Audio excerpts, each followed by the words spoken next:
مساء الخير and good evening. Before I start, I just want to make sure that whoever needs a translator to please indicate so, and we'll provide you if you haven't received one yourself. اللي محتاج ترجمة بس يقول لنا أو يبلغ أحد من الفريق وراح نجيب له بس قبل لا نبدي. أولاً أنا سعيدة في لقائنا هذا اليوم. اليوم اللي يعتبر المنتدى الرابع لمنتدى مساندة المرأة، وهذه الرابع من سلسلة منتديات بديناها في 2016، والحمد لله كل سنة المنتدى قاعد يكبر، وكل سنة قاعدين الحضور قاعد يزيد، ونتمنى أن هذا الشيء أعتقد أنه شيء إيجابي.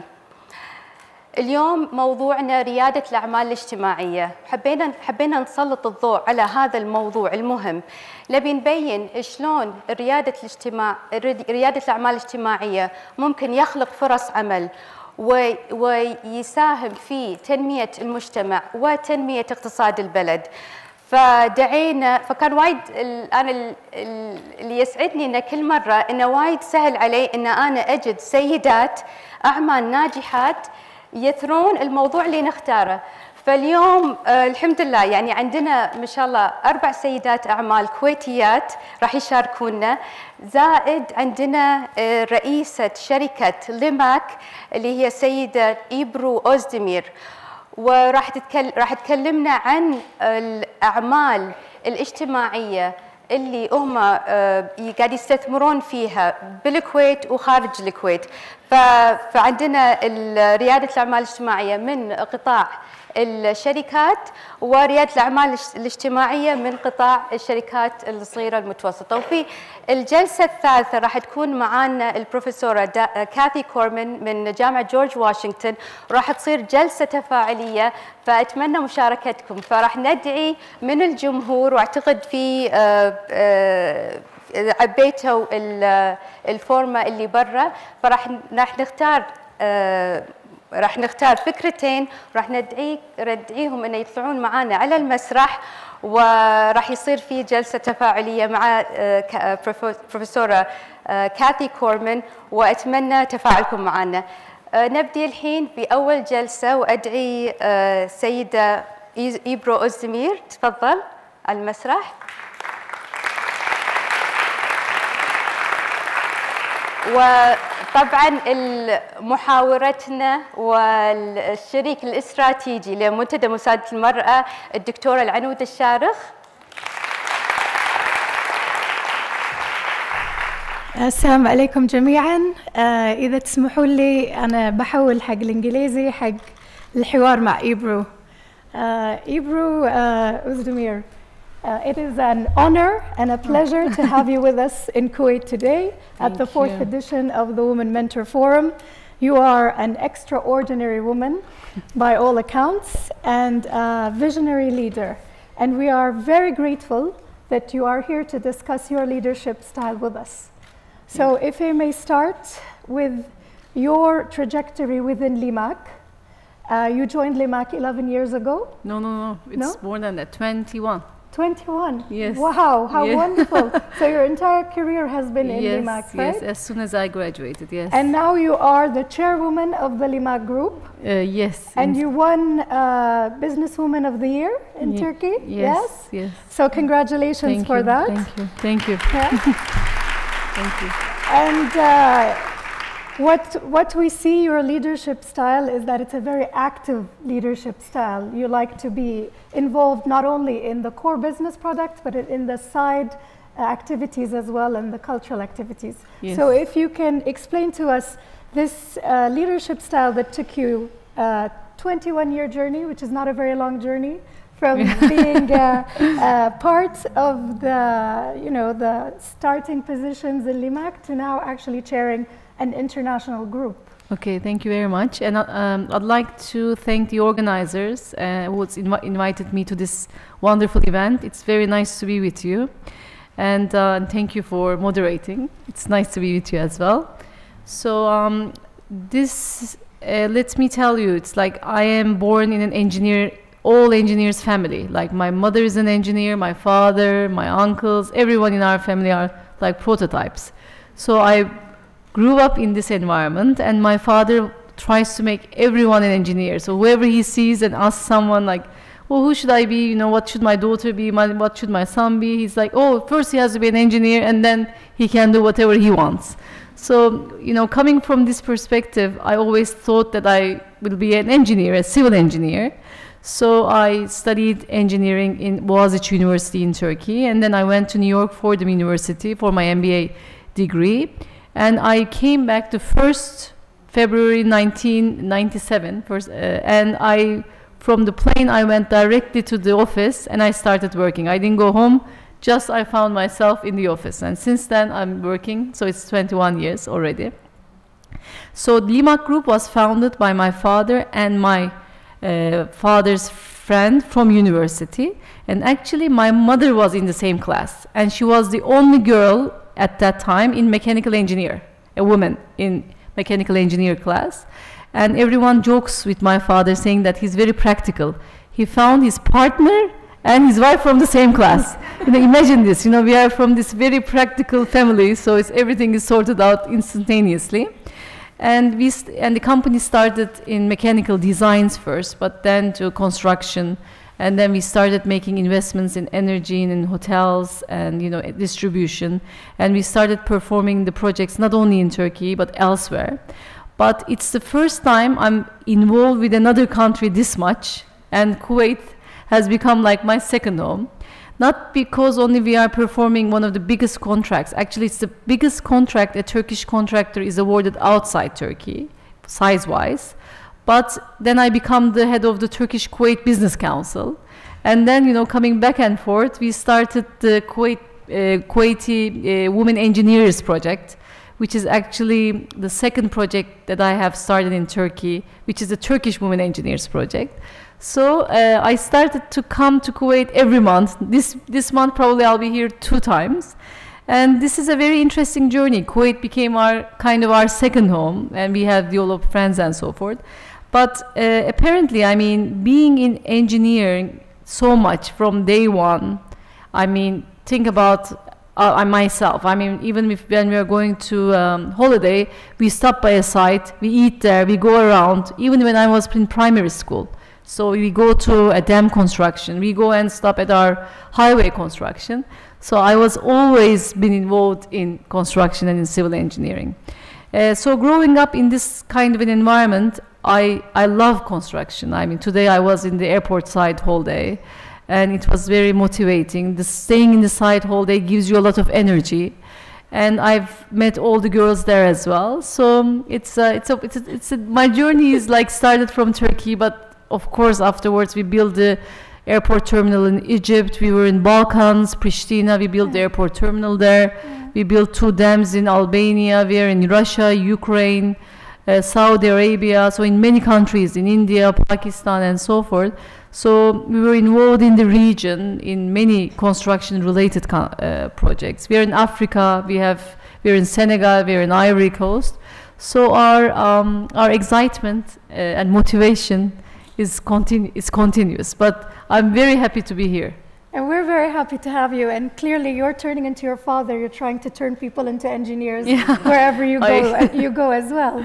And just to go back to that story, I found it really fascinating that although your mother studied engineering, she didn't practice it in so much as the practical terms like you are. She became an academic, from what I understood. Yes. And that was because she found some obstacles being the only woman. She didn't want other women to go through that. It's actually a little bit different because Limak is founded by my father and his partner from scratch. So my father is a self-made entrepreneur, and also his partner. So at that time they were married, and when they were doing their master's degree in industrial engineering, my mother gave birth to me. And then when they decided to be entrepreneurs and establish Limak, they said, please stay in the university, because if we are unsuccessful, at least we have a salary. So basically, when they started the company, my mother was the salary. I mean, she was the only source that, you know, and by this way they were actually feeding us and so forth. So it was a kind of back power, which was always like that.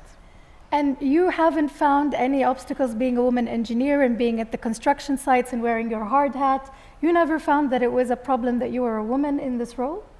Actually, I mean, you know, it's one of the other stories that came up to me was one of the CEOs in Turkey of a bank in Turkey. He told me that I have a brother who is 2 years younger than me. Of course, he's a civil engineer, as expected, and he's only 2 years younger than me. But I was always the one who was, you know, a little bit older than him, and I was kind of, you know, leading in the PPPs and doing a lot of financing, and I was always at the site. They thought that I didn't have a brother. When they found out that I have a brother, they were fascinated, and he told me like, oh, you know, your father is a very interesting man. He's a very democratic man. You know, although you have a brother 2 years younger than you, we see you always in the front. So my father never discriminated us. I mean, I was, you know, I'm more extrovert. I'm more, you know, want to change things, do things more. He's in the energy sector now. So basically, I have never felt any pressure or discrimination from the, you know, outside. So I started in construction at the lowest level, and I climbed up the ladders. I prepared tenders. I didn't sleep 24 hours. I think, you know, I was very much focused in the work that I didn't care about what the others think. So this developed my self-confidence by time. But I'm the second generation. I'm of course lucky to be in Limak family. But I said, yes, I'm lucky, but maybe other women are not that lucky as I am. This is one of the reasons I started to support the Turkish women engineers. So, well, maybe you can tell us a little bit more about your dedication to corporate social responsibility, because I think it's very inspiring that you focus on this not just in Turkey, but also in the countries where Limak operates. I know you have projects in the Senegal, in Kosovo, and in Kuwait. You're working with the young women engineers. So if you can tell me, why does this message of social responsibility travel where Limak does? So we have always been, you know, helping other people, you know, but we weren't doing it in a corporate way till we established the Limak Foundation, where we decided that we'll do it in a more corporate way. And the second thing is, wherever we exist, and like in PPPs, in investments, we said that, okay, we have to be actively supporting the community in that country as well, especially in education. But then I said, you know, we have to positively discriminate women till we reach the equality. This is, you know, our motto. I mean, women, sometimes, you know, the man in our company is a little bit upset, saying that you do so many things with women, so many projects that you are doing with women. But I said, we'll do it till we reach an equal level. So we started the Turkish Women Engineers Project, which won awards not only in Turkey but elsewhere. We are doing this with UNDP and Turkish Ministry of Family. Our aim is to create women engineers, but in the CEO levels or in the board member levels or the project manager levels, where they can influence the other women. So we give scholarships, we put them together with mentors, we give them internship opportunities, we find them work. They worked in the biggest airport construction in Turkey.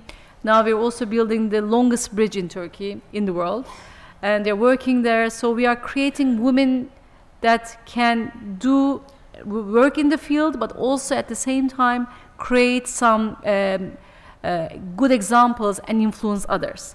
In Kosovo, for example, the issue is a little bit different. 50% unemployment rate. We build the airport there. We are distributing electricity. They're about to go into the European Union, and they have already, you know, about to finalize the negotiations. We established 2 institutes there. One is the Airport Services Institute. The other one is the Energy Institute. We made a partnership with a Turkish university.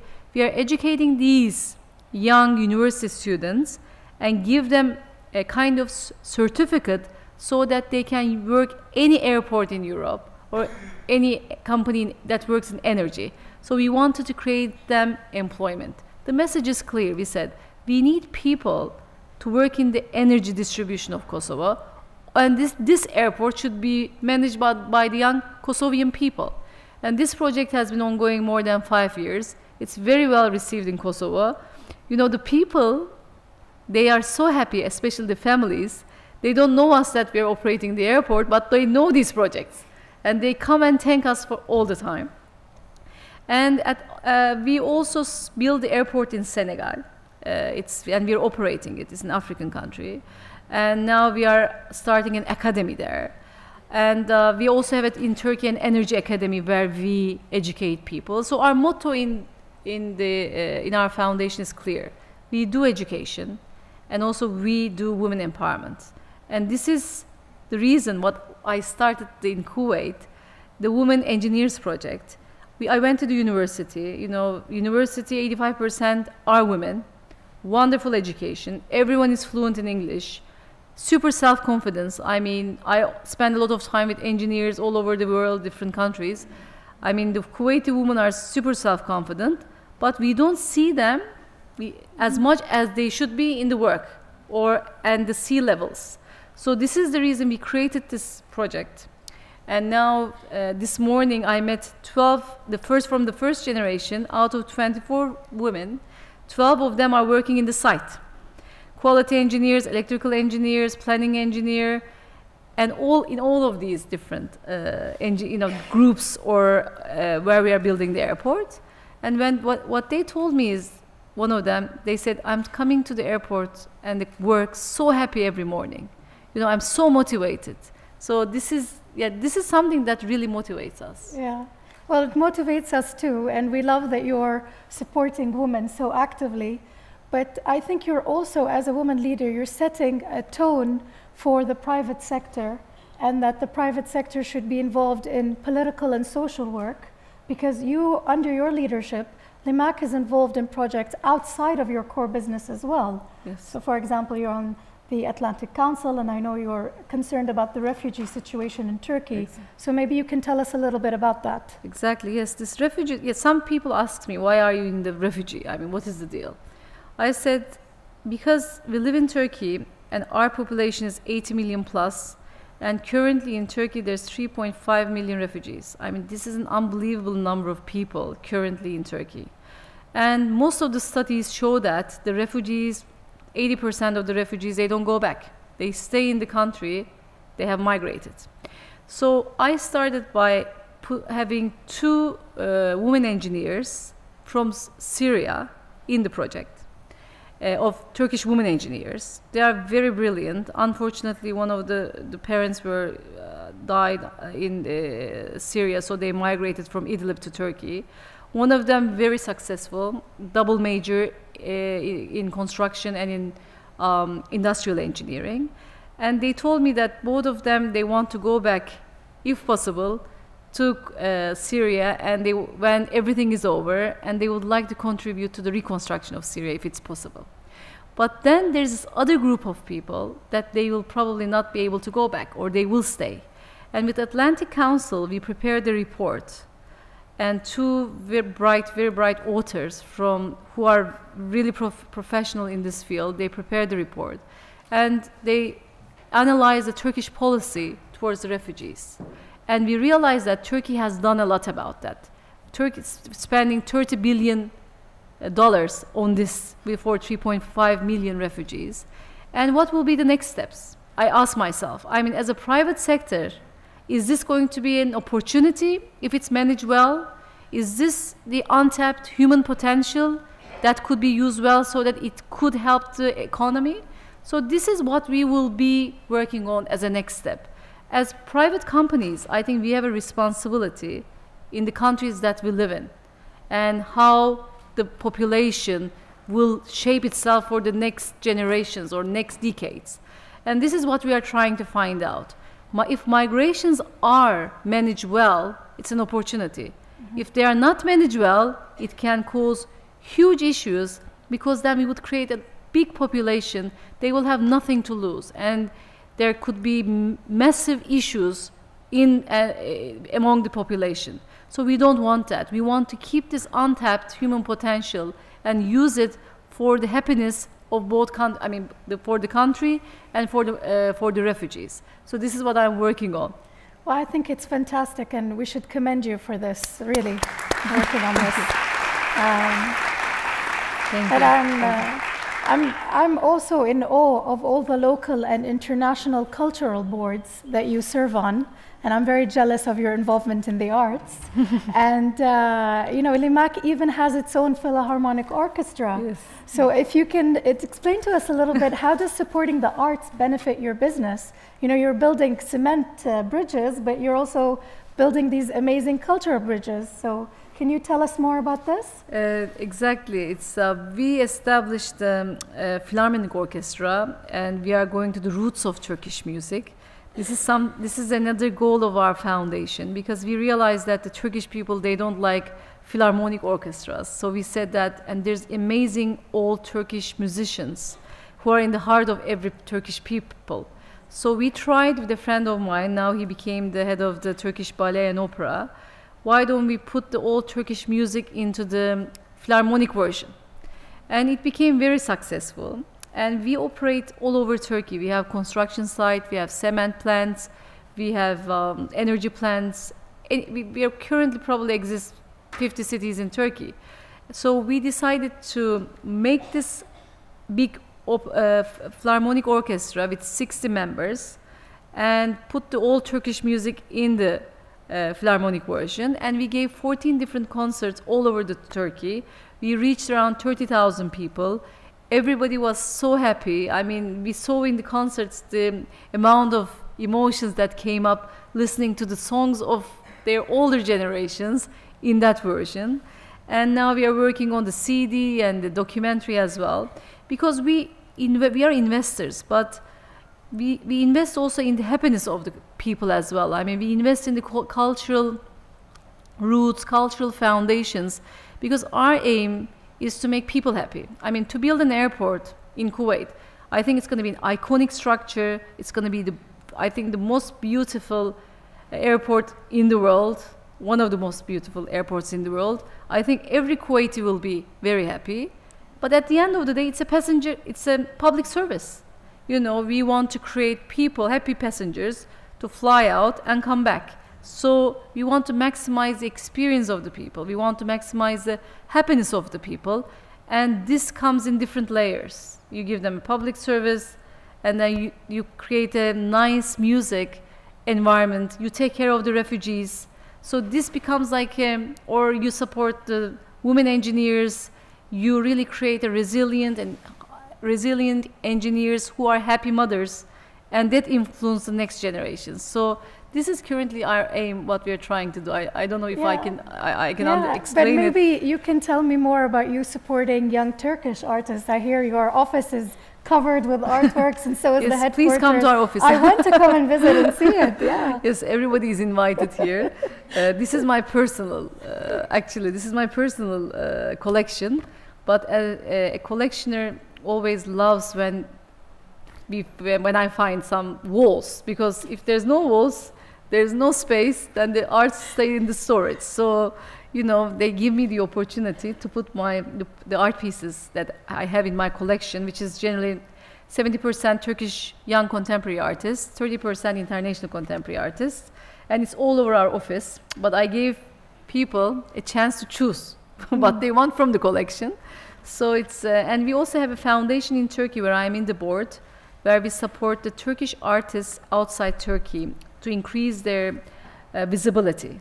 So if they are chosen in a show out, like in a biennial or in a very big show or in a museum show, we support it. Or if there's going to be a book to be written about them, we support that. Or a curator, if they are going to a residency program, we support that. Our aim is to create a more visible Turkish art outside Turkey. We established this foundation, and I'm very happy to be a part of it. So I have many hats around it. I mean, my 30% of my time really goes to our foundation and our other social entrepreneurial entrepreneurs, or you know, supporting the young artists or young musicians, I could say. Well, I mean, we in Kuwait, you know, we have opened a big cultural center. We're excited over the museum, and we're excited to embrace art and have people like you work in Kuwait who embrace and appreciate art. But more than that, we want to know what is the exciting project on the horizon for Ebru and for Limak. We know that you recently spoke at the United Nations and you're involved in the Sustainable Development Goals. Yes. So maybe you can tell us what's next on the horizon for you. We have so many things ongoing, business-wise as well. You know, I'll just make a quick summary. Last week, we opened the world's biggest airport in Istanbul, 90 million passengers, 2 runways. And the first phase, $7 billion investment. But more interestingly is, we finished 1.3 million meters square closed area and 2 runways, which are each 4 kilometers in 42 months. It's like a world record. I mean, it was a continuous and a 24-hour construction. So this airport that we are building here is half of the size and no runways involved. So, I mean, this was a massive airport construction, and it's built from scratch, and it was an abandoned area in Istanbul where, you know, old lakes and some big hills were there. So this airport is opened with 90 million passenger capacity, and the airport, Istanbul Atatürk Airport, will be shifted in phases to this airport. At the same time, we are building the longest span bridge in Istanbul, in Turkey, with Koreans, and it will be opened in 2021. It's around 4 kilometers, but 2 foundations in the water, and the distance is 2,023 kilometers. And hopefully we'll break a record of building a bridge in Turkey as well. And at the same time, we are building the highest dam in Turkey right now, which is to be opened at the end of next year. So this is the business-wise. We are having a lot of, you know, ambitious goals. And of course, for Kuwait Airport, we are working day and night. Hope to finish it. I mean, I was there this morning. It's going to be a massive and very iconic building, and I'm very happy to be a part of it. And regarding Accept the Kuwait Engineers program, we are becoming a part of the Sabah Al Ahmed Center for Giftedness and Creativity, which will be developed by the Kuwait Innovation Entrepreneurship Center. There's a very clear reason for that. We were thinking of being involved in another project. But what I see in Kuwait is this. We are building the airport, but we are a Turkish company. Now we became, with Kediba, a Kuwaiti company. I think Kuwait should be able to build its own airports. Kuwait should be able to build its own infrastructure projects by themselves. So we need entrepreneurs here. We need more people to be involved in the field that we are. And we are happy to teach, or we are happy to take the lead to show the young engineers how to build and operate these airports themselves. Because these are the efforts, the stakeholders are the private sector, the consultants, the government. We work together to build these infrastructure projects together. And I think with this center, you know, we will empower the entrepreneurs and innovation in the fields that we are active. We will give education to the technical people so that the talent will be in Kuwait. Second, Kuwait women engineers, they are bright, but we have to create role models, successful role models who will be very successful so that they will support the young generations. And these role models will create the sustainable education or role models or mentorships so that we will bring more women into the business. And we are, yes, I was in New York in the United Nations Week, and we are working on the Sustainable Development Goals as well. And we are working on an incubator with the United Nations and Turkish Foreign Affairs and probably Gates Foundation, how we can create an incubator, an accelerator to promote the Sustainable Development Goals not only in Turkey, but in Africa and in the world. I hope that Kuwait will be a part of it through this innovation center as well. So there's a lot to be done, not only in the business level, but also on the social investment side. But I'm very, very, excited to be involved in the social investments. I mean, I really urge all of you to be a part of the social investment side as well. I don't call it anymore the social responsibility projects. No, these are social investments. We are investing in the people. We are investing in the young generations. We are investing in the women. And we are really converting the next decade, the next generations. Like we call it our Kuwait Engineer Girls programs, second generation. We use the word second generation, and hope that this will inspire all the women around here. Well, we're very excited to see these mentorship programs develop.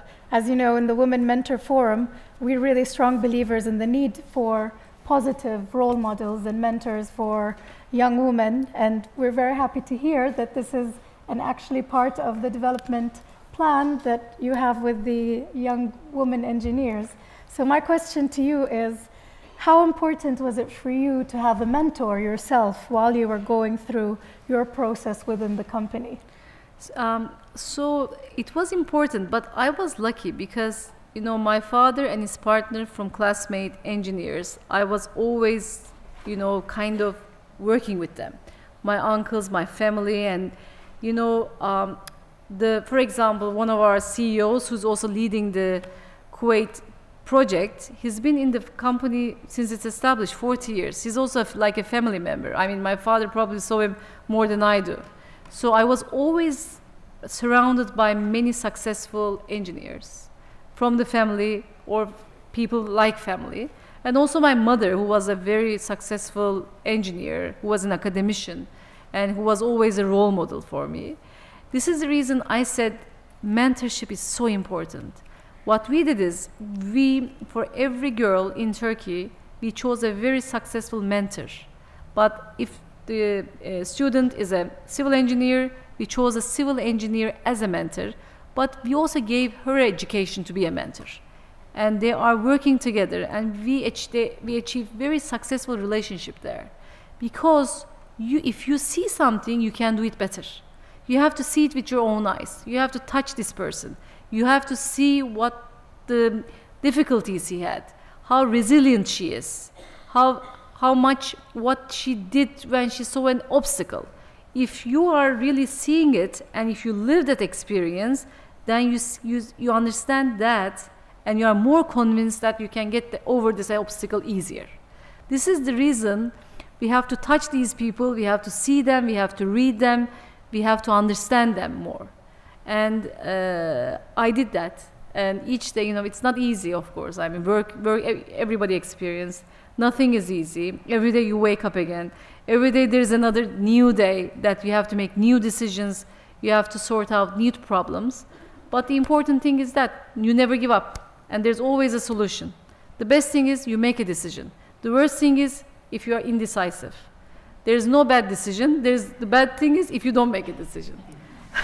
So would this be your advice if, you know, I'm sure there's people in the audience, young and old engineers and normal people, non-engineers, who look at you, Ebru, and you epitomize that you can't be what you can't see, right? Yes. And so what would be your final piece of advice to them? A couple of advice. One is there's no free lunch. There's no free food.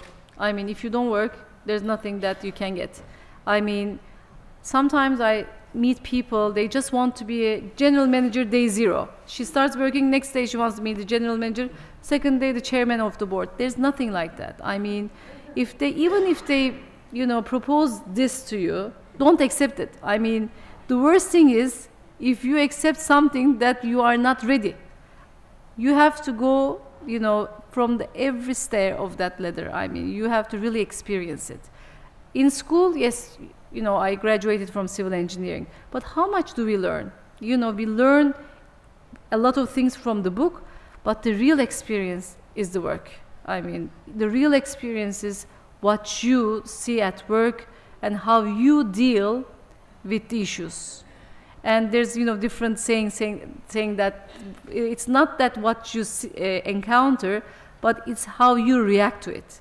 And the reactions you learn from the experience. You have to work hard. You have to be resilient. I mean, never give up. I mean, they ask me sometimes, what's your biggest fear? I tell them, my biggest fear is with my Turkish women engineers, Kuwaiti women engineers, we really invest on them. Time, you know, a lot of time of not myself, our staff, the mentors. If they get married and if they don't work, I'm scared about that. I mean, don't give up. Women are definitely multitasking. I work with a lot of multitasking women. They can organize their life and work together.